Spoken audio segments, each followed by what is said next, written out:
अस्सलाम वालेकुम नाज़रीन। एजुकेशनल पॉडकास्ट के साथ मैं आयशा जमील आपकी खिदमत में हाजिर हूँ। इस पॉडकास्ट का मकसद ट्रैफ़िक के मुतालिक आगाही फ़राहम करने के साथ साथ इस बात का यकीन दिलाना भी है कि ना सिर्फ आपके प्यारों के लिए आपकी ज़िंदगी कीमती है, बल्कि इस्लामाबाद ट्रैफ़िक पुलिस को भी आपकी ज़िंदगी का बहुत ख़्याल है। आज इस पॉडकास्ट में हमारा साथ दे रहे हैं चीफ़ ट्रैफ़िक ऑफ़िसर इस्लामाबाद जनाब मुस्तफ़ा तनवीर साहब। अस्सलाम वालेकुम सर। अस्सलाम वालेकुम मैडम। सर, प्रोग्राम का बाकायदा आगाज़ हम इस बात से करेंगे कि मैं जानना चाहूँगी और हमारे नाज़रीन भी जानना चाहेंगे कि एक्चुअली ये ट्रैफ़िक एजुकेशन है क्या? एजुकेशन की जब हम बात करते हैं तो ज़ाहिर है कोई ना कोई आगाही की बात होती है। तो ट्रैफ़िक एजुकेशन के हवाले से हम जानेंगे कि ट्रैफ़िक एजुकेशन क्या है?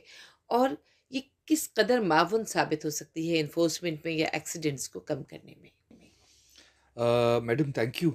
ये बड़ा इम्पोर्टेंट क्वेश्चन आपने पूछा है कि ये ट्रैफ़िक अवेयरनेस है क्या? As a traffic police chief हमारी रिस्पॉन्सिबिलिटीज़ में one of the prime responsibility is to make people aware about the traffic rules, the laws, क्या करना चाहिए, क्या नहीं करना चाहिए, रोड पे किस तरह बिहेव करना चाहिए, किस तरह नहीं बिहेव करना चाहिए। हमने मैडम क्योंकि we evolve with the society, traffic police भी ट्रेंड्स के ऊपर इवॉल्व करती है, देखती है कि क्या हो रहा है और उसके अकॉर्डिंगली कि हमने उसको किस तरह काउंटर करना है। तो हमने भी मैडम ये एक सीरीज ऑफ अवेयरनेस के पॉडकास्ट जो थे हमने स्टार्ट किए कि हम लोगों तक वो मैसेजेस पहुंचा सकें। हमारे ऑल दो सेमिनार्स भी चलते हैं, हमारी क्लासेस भी चलती हैं, हम स्कूल कॉलेजेस डिफरेंट ऑर्गेनाइजेशन में जाके रोड सेफ्टी के ऊपर लेक्चर्स भी देते हैं। लेकिन मेरा ये ख्याल था और हमारी सीनियर्स का ये ख्याल था कि दिस इज़ नॉट इनफ। आजकल सोशल सोशल मीडिया का दौर है। आपको सोशल मीडिया को एक्टिवली यूटिलाइज़ करके लोगों तक वो पैगाम पहुंचाना चाहिए व्हिच इज़ कि आपकी जान इम्पोर्टेंट जी, है। बिल्कुल। नंबर 2 कि जिसने एक शख्स की जान बचा ली, उसने पूरी इंसानियत की जान बचा ली। बेशक। तो हमारा बेसिस ऑफ दिस अवेयरनेस इस चीज़ के ऊपर हम लेके चलते हैं कि हम लोगों की जानों को किस तरीके से महफूज बना सकें। वो चाहे सेमिनार्स हैं, चाहे पॉडकास्ट हैं, चाहे एजुकेशनल वीडियोज़ हैं, we are going to go all out ताकि हम जाके लोगों तक ये पैगाम पहुंचा सकें। बेशक, बेशक, बिल्कुल ऐसे ही है। सर, कुछ दिन पहले मेरी आपसे गुफ्तगू हो रही थी तो हमारी बात हुई 3 ईज़ के ऊपर। अ, बहुत टेक्निकल सी बात है तो मैं चाहूँगी आप हमारे नाज़रीन को भी बताएँ कि एक्चुअली ये 3 ईज़ हैं क्या और ट्रैफ़िक किस तरह इन पर बेस करती है? ट्रैफिक जो है मैम, ट्रैफिक कंट्रोल वो बेसिकली 3 ईज़ के ऊपर होता है। Number 1 is road engineering, E for engineering. Number 2 is education and last पे आती है मैडम एनफोर्समेंट। हुँ, हुँ। मैं हर बंदे को एक बात ज़रूर बताता हूँ कि अगर किसी ट्रैफिक ऑफिसर ने आपको सीट बेल्ट या हेलमेट पहनने पे चालान किया है, तो उस सीट बेल्ट या उस हेलमेट का फ़ायदा उस ट्रैफिक ऑफिसर को बिल्कुल नहीं है। बिल्कुल ये दुरुस्त बात आपकी है। अपनी सेफ्टी के लिए है कि आपने अपने आप को कैसे महफूज बनाना है। हमारी ज़िंदगियों के साथ लोगों की ज़िंदगियाँ अटैच्ड होती हैं, फैमिली है, रोज़गार है, हमारे रिश्तेदार हैं, बच्चे हैं, पूरा एक हमारी एक छोटी सी यूनिवर्स होती है। और एक बंदे की जान की वजह से उस पूरी यूनिवर्स का जो होता है दैट कोलैप्सेस। बिल्कुल। तो यही पैगाम जो है वो हम एजुकेशन के थ्रू भेजते हैं और इन्फोर्समेंट जो है वो हमारी लास्ट स्टेज होती है। बिल्कुल, बहुत खूबसूरत बात की आपने कि ये जो एक हमारी फैमिली होती है वाक़ई हमारा यूनिवर्स होता है और जब हम घर से निकलते हैं तो न जाने कितने वक़्त तक हमारे वालिदैन हम हमसे जुड़े लोग हमारे लिए दुआगो रहते हैं और कितनी निगाहें हमारी मुंतज़िर होती हैं। तो हमें उन निगाहों को और उन हाथों को जो दुआ के लिए उठे हुए हैं, उनको डिसअपॉइंट नहीं करना चाहिए। बिल्कुल। हक़ की बात करते हैं। सर, मेरा ये मानना है कि जो किसी का फ़र्ज़ होता है वो किसी दूसरे का हक़ होता है। इसी तरह जो किसी का हक़ होता है वो किसी न किसी का फ़र्ज़ होता है, वाइस वर्सा है ये। सड़क के ऊपर चलने वालों के हुकूक होते हैं। अक्सर हमने देखा गिव वे के साइन्स होते हैं। हम बात करते हैं कि ये मेरा हक़ है, ये पहला हक़ इसका है। मैं जानना ही चाहूँगी और हमारे नाज़रीन भी यकीनन जानना चाहेंगे कि ट्रैफ़िक में जब कोई शख़्स चाहे वो गाड़ी पे हो, साइकिल पे हो, मोटरसाइकिल पे हो, पैदल हो, उनके हुकूक के बारे में कानून क्या कहता है? Ma'am thank you. ये बहुत इम्पोर्टेंट टॉपिक है जिसके ऊपर मैं चाहता था कि हम बात करें, लोगों तक ये मैसेज जो है ये पहुंचा सकें कि हक क्या है, रोड क्या है, रोड के ऊपर किसका कितना हक है, किस बंदे को प्रायोरिटी है, किस बंदे की प्रायोरिटी नहीं है, किसका राइट ऑफ वे है और किसका राइट ऑफ वे नहीं है। मैम बेसिकली जब एक रोड बनती है तो उसके ऊपर उसको इस्तेमाल करने वाले लोगों को हमें सबसे पहले देखना चाहिए। नंबर वन, पैदल चलने वाले। नंबर टू, साइकिल सवार। Number three, motorcyclist. एंड उसके बाद मैडम ये फोर व्हीलर्स आते हैं। इन चारों का right of way is different. पैदल चलने वाले शख्स का रोड के ऊपर सबसे ज़्यादा राइट है। अच्छे ममालिक में, पढ़े लिखे महज़ब ममालिक में जब पैदल शख्स रोड के ऊपर आता है तो तमाम ट्रैफिक रुक जाती है। बिल्कुल। अगर ओल्ड एज सीनियर सिटीजन भी रोड के ऊपर आते हैं तो वो बेशक जितना मर्जी टाइम लगाएं, गाड़ियां टच से मस नहीं होती, बिकॉज उन लोगों के अंदर नंबर वन ये शऊर होता है कि इसमें इसका क्या राइट है। नंबर टू, उनको ये भी पता होता है कि लेट होने से या इस बंदे की मूवमेंट जो हो रही है रोड के ऊपर उससे उनको 1 मिनट का भी फर्क नहीं पड़ा और उस 1 मिनट में उन्होंने कोई तीर नहीं मार लेना। तो ये राइट ऑफ वे है कि रोड के ऊपर किसका कितना राइट है, किसको कितना आपको हक उसको देना चाहिए।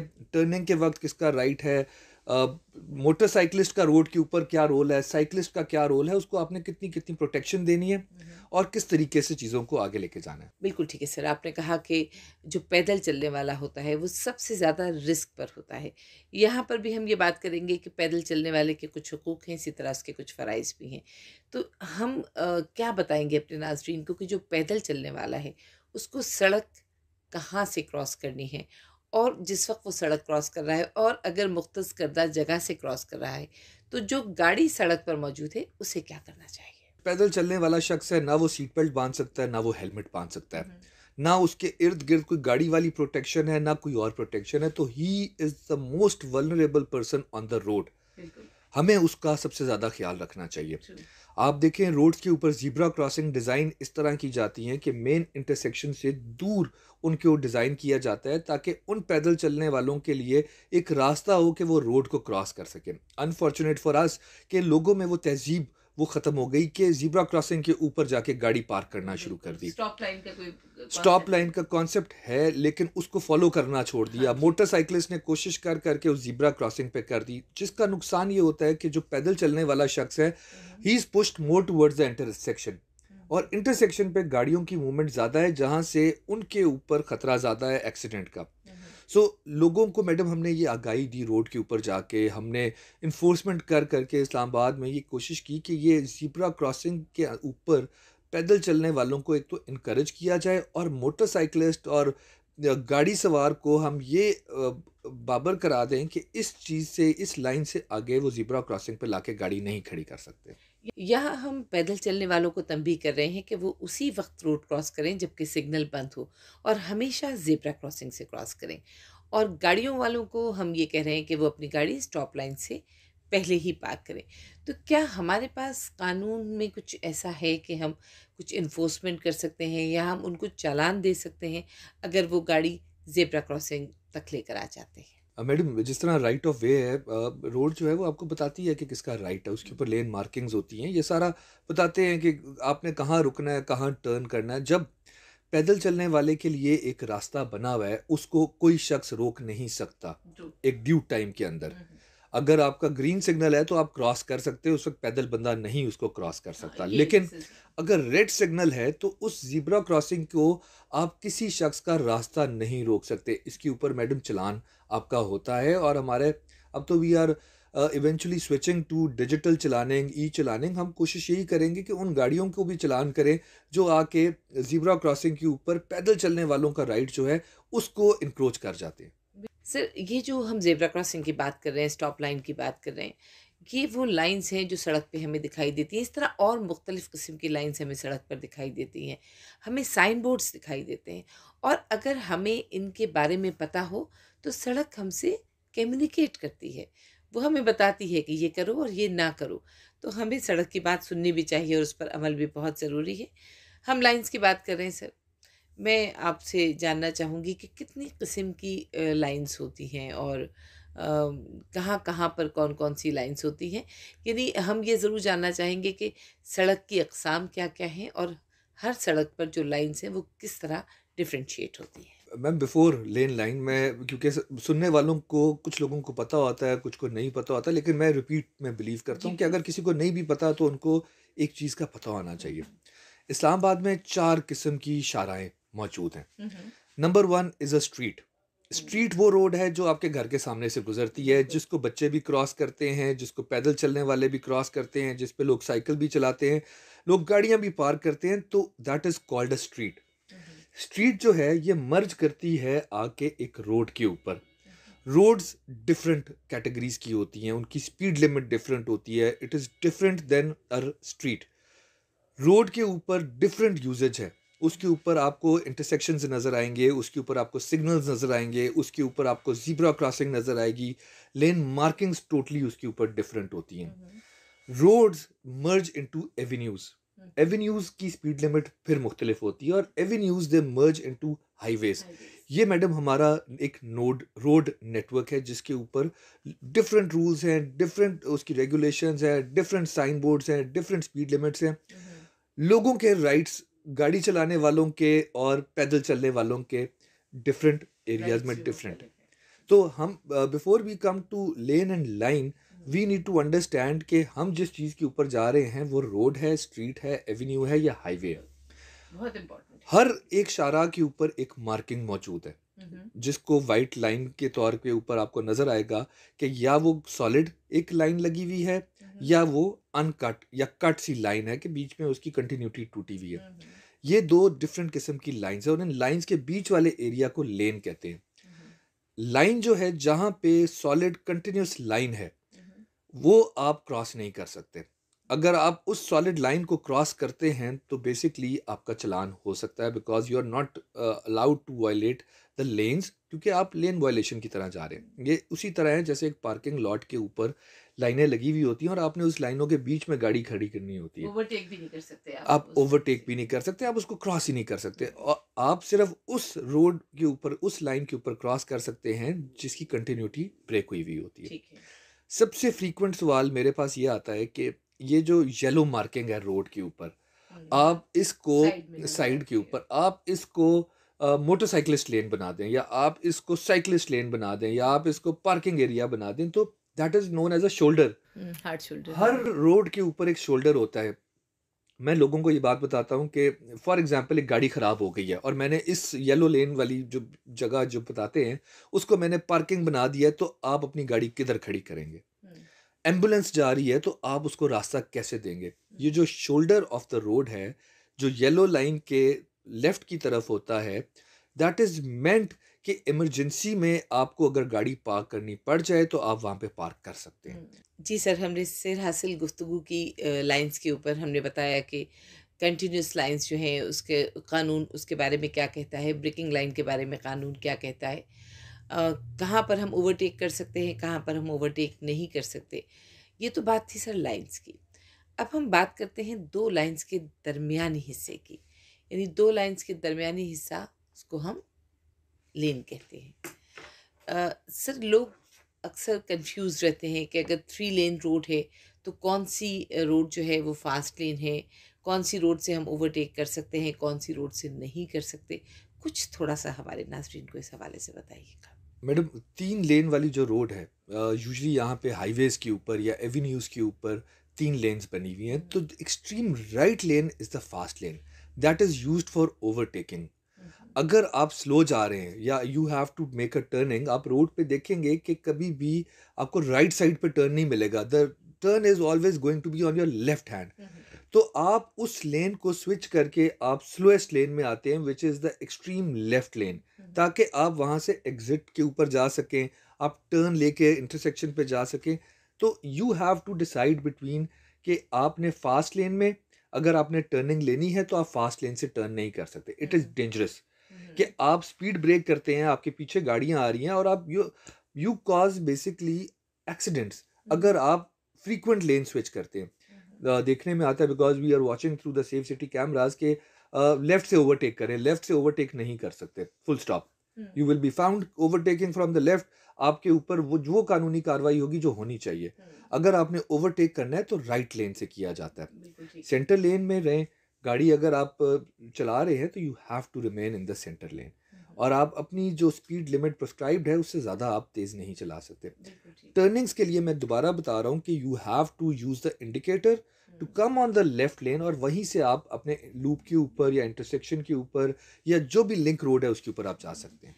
जी बिल्कुल सर, फास्ट लेन में लेकिन मोस्टली देखा जाता है कि यू टर्न्स अगर हमें लेने होते हैं तो हमें फास्ट लेन में अपनी गाड़ी लानी होती है। लेकिन हमेशा मैंने एक सेमिनार सर अटेंड किया और मुझे बड़ी अच्छी लगी उनकी बात कि फ़ास्ट लेन एक्चुअली खाली क्यों रखी जाती है। तो दुनिया भर में फ़ास्ट लेन से इमरजेंसी व्हीकल्स को गुजारा जाता है, तो हमारी कोशिश होती है कि फ़ास्ट लेन में हम गाड़ी ना चलाएं, माँ सिवाय इसके कि आपको यू टर्न लेना है या आप ओवरटेक करने के लिए फ़ास्ट लेन में आते हैं और फिर वापस आप अपनी लेन में चले जाते हैं। अनफॉर्चुनेटली जब हम इमरजेंसी व्हीकल्स की बात करते हैं तो यहाँ आप लैक ऑफ एजुकेशन कह लें या सेंसिटाइज नहीं हैं लोग, कुछ ना कुछ मसला है कि हमारी इमरजेंसी व्हीकल्स अक्सर देखने में आता है कि ट्रैफिक में फंसी हुई होती है। उस वक्त हम ये चाहते हैं कि लोगों को, बहुत सारे लोग ऐसे हैं जिन्हें ये भी नहीं पता होता कि इस वक्त करना क्या है। अगर गाड़ी पीछे आपके एम्बुलेंस है तो वो किस तरह उस एम्बुलेंस को रास्ता देगा। तो आप क्या सजेस्ट करेंगे लोगों को कि अगर एम्बुलेंस कहीं फंसी हुई है तो वो अपनी गाड़ी को किस तरह मूव करें कि एम्बुलेंस को रास्ता मिल जाए। मैम, जब एक इमरजेंसी व्हीकल आ रही है, एम्बुलेंस आ रही है, तो और उसने अपना सायरन ऑन किए हुए हैं और हॉर्न दे रहा है और लाइट्स फ्लैश कर रही हैं, तो इट मीन्स कि वो किसी पेशेंट को हॉस्पिटल शिफ्ट कर रहा है या एंड ही लेने इज, जा रहा है। या लेने जा रहा है। वो टाइम होता है कि उसने वो टाइम सेव करना होता है। बिल्कुल। यूजली जितनी भी इमरजेंसी व्हीकल्स के ड्राइवर्स होते हैं, दे आर ट्रेंड कि उन्होंने रश को किस तरह क्लियर करना है और गाड़ी किस तरह निकालनी है। ये वो इमरजेंसी होती है जिस पे they can the ambulance can skip a red light also.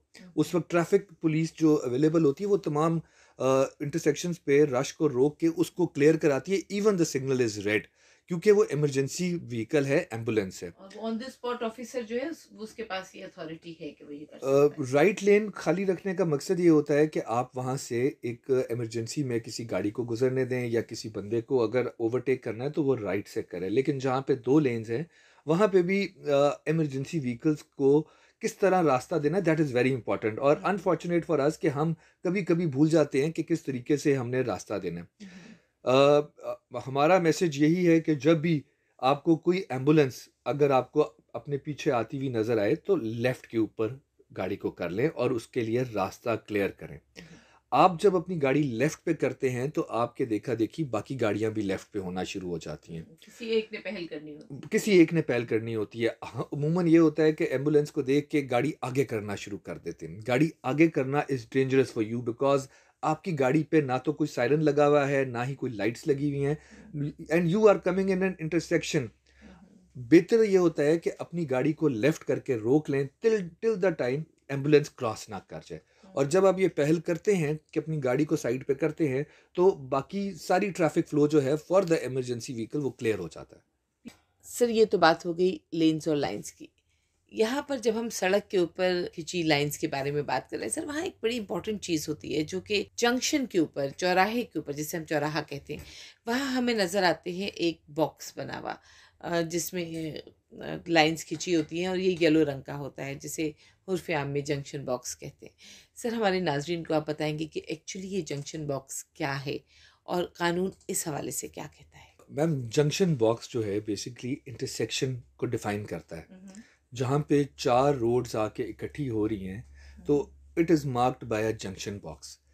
That junction box, आप वहाँ पे गाड़ी नहीं पार्क कर सकते, फुल स्टॉप।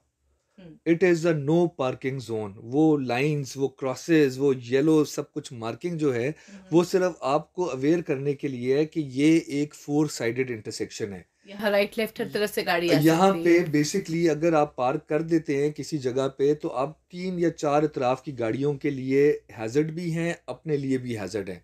वो येलो कलर रोड के ऊपर इसीलिए है ताकि लोगों को पता चल सके कि ये एक इंटरसेक्शन, एक जंक्शन बॉक्स बना हुआ है, यहाँ पे चारों तरफ से गाड़ी आ रही है और आप यहाँ पे पार्क नहीं कर सकते।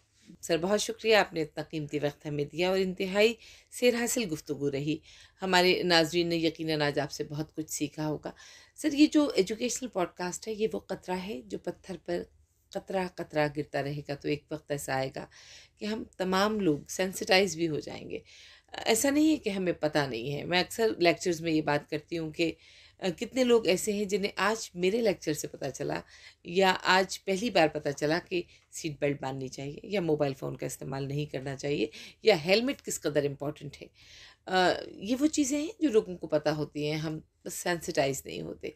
लेकिन आज की इस गुफ्तगू में सर बहुत सारी चीज़ें ऐसी थीं जो मेरे लिए भी नहीं थी, बहुत सारे लोगों के लिए नहीं होंगी, क्योंकि लोगों को पता तो होता है लेकिन एक इबाहम सा होता है।